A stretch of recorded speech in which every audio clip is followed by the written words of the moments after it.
সন্ত্রাসী কর্মকাণ্ড চালিয়েছে তাদেরকে অনতিবিলম্বে গ্রেফতার করতে হবে। তিনি সত্য কথাটা সকলের সামনে তুলে ধরতেন বলেই তার উপরে এই অতর্কিত হামলা।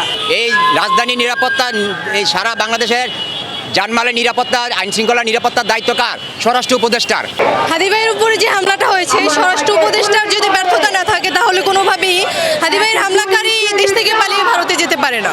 দিনে দুপুরে এ ধরনের হামলা করে অপরাধী দেশের বাহিরে পালিয়ে যাবে, আমরা তো এই পরিস্থিতি, দেশের এ ধরনের বিশৃঙ্খলা মেনে নিতে পারি না।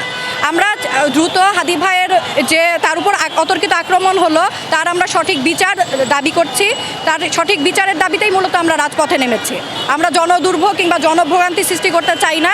আমরা চাই অপরাধীকে দ্রুত আইনের আওতায় আনা হোক এবং তাকে গ্রেফতার করা হোক। আর যদি এই পরিস্থিতি চলতে থাকে তাহলে তো আসলে দেশে আইন শৃঙ্খলা কিংবা 12ই ফেব্রুয়ারির যে নির্বাচন, সেই পরিস্থিতি আছে বলে আমরা মনে করি না। আমরা কেউই আসলে হাদি ভাইয়ের এই পরিস্থিতি দেখে আমরা নিরাপদ বোধ করছি না। আমরা চাই যে হয় দেশের আইন শৃঙ্খলা পরিস্থিতি নিয়ন্ত্রণে আসবে, তা না হয় স্বরাষ্ট্র উপদেষ্টার পদত্যাগের দাবিতেই আসলে আমরা এই আন্দোলন চালিয়ে যাব। যতদিন আমাদের দাবি আদায় না হচ্ছে, আমরা আমাদের শান্তিপূর্ণভাবে আমাদের আন্দোলন অব্যাহত রাখব। আমাদের এই ইন্টারিম গভর্নমেন্টের কাছ থেকে আমরা যে আমাদের প্রত্যাশা ছিল, সেই প্রত্যাশাগুলো আমরা পূরণ হওয়ার সম্ভাবনা দেখছি না। যদি আজ হাদি ভাইয়ের উপর এই আক্রমণ যে হয়েছে তার সঠিক বিচার কিংবা সঠিক তদন্তের পদক্ষেপ আমরা নেওয়া দেখতাম, তবে তো আমাদের আসলে রাজপথে নামতে হতো না কিংবা এই পরিস্থিতি আমাদের সামনে আসতো না। তো এই জন্যই আসলে আমাদের আকাঙ্ক্ষা যেহেতু পূরণ হচ্ছে না কিংবা আমরা যেহেতু কেউই নিরাপদ বোধ করছি না, এজন্য আসলে আমরা আন্দোলনে নামতে বাধ্য হয়েছি। হাদি ভাইয়ের উপরে যে হামলাটা হয়েছে, স্বরাষ্ট্র উপদেষ্টার যদি ব্যর্থতা না থাকে তাহলে কোনোভাবেই হাদি ভাইয়ের হামলাকারী দেশ থেকে পালিয়ে ভারতে যেতে পারে না। যদি এইখানে স্বরাষ্ট্র উপদেষ্টার অবশ্যই ব্যর্থতা আছে, সেই জন্য হাদি ভাই মৃত্যুসজ্জায় সে বাঁচবে কি বাঁচবে না একমাত্র আল্লাহ ভরসা। আমরা আল্লাহর উপর ভরসা করছি। আজকে তাকে সিঙ্গাপুর নেওয়া হয়েছে, কিন্তু তার হামলাকারী দেশ থেকে আরও আগে পালিয়ে গেছে। তাহলে এখানে স্বরাষ্ট্র উপদেষ্টা যদি তৎপর থাকতো, কোনোভাবেই আসলে ভারত পালিয়ে যেতে পারতো না, এটা সম্ভবই ছিল না। স্বরাষ্ট্র উপদেষ্টার অবশ্যই ব্যর্থতা আছে। তাই প্রশাসন, তারপরে আপনার যে উপদেষ্টা, আইন উপদেষ্টা আছে জাহাঙ্গীর, আমরা তার পদত্যাগের দাবিতে এখানে অবস্থান নিয়েছি, কর্মসূচি। 24 ঘন্টার মধ্যে যারা সন্ত্রাসী কর্মকাণ্ড চালিয়েছে তাদেরকে অনতিবিলম্বে গ্রেফতার করতে হবে এবং তাদেরকে বিচারের আওতাধীন আনতে হবে।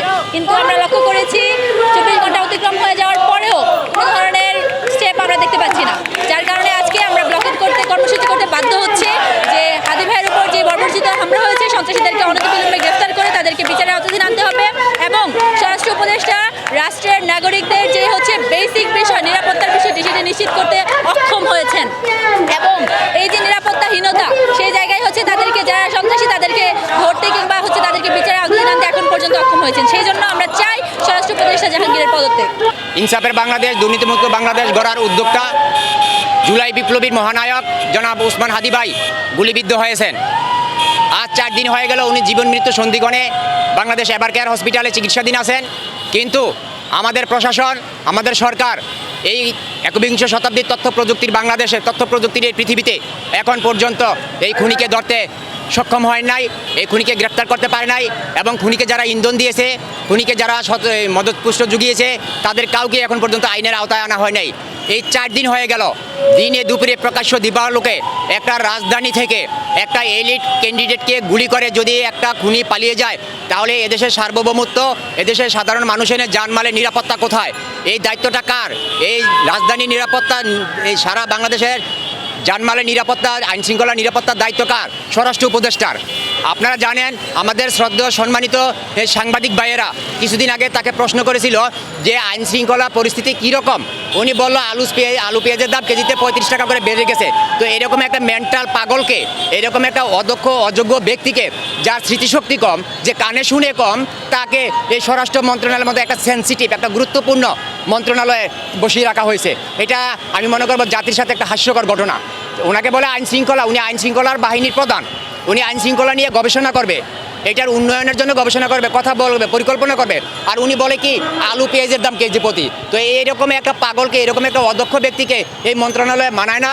ওনাকে এই কারওয়ান বাজারের আলু ব্যবসায়ী সমিতির সভাপতি করা হোক, গুরুত্বপূর্ণ, তাই ওনাকে পদত্যাগ করা হোক। এবং আইন মন্ত্রণালয়ের আইনমন্ত্রী, উনি একটা ভারতীয় দালাল, উনি রয়ের এজেন্ট, উনি আমরা শুনেছি আপনাদের মাধ্যমে যে যিনি গুলি করেছে উনি নাকি কিছুদিন আগে জেল থেকে ছাড়া পেয়েছে।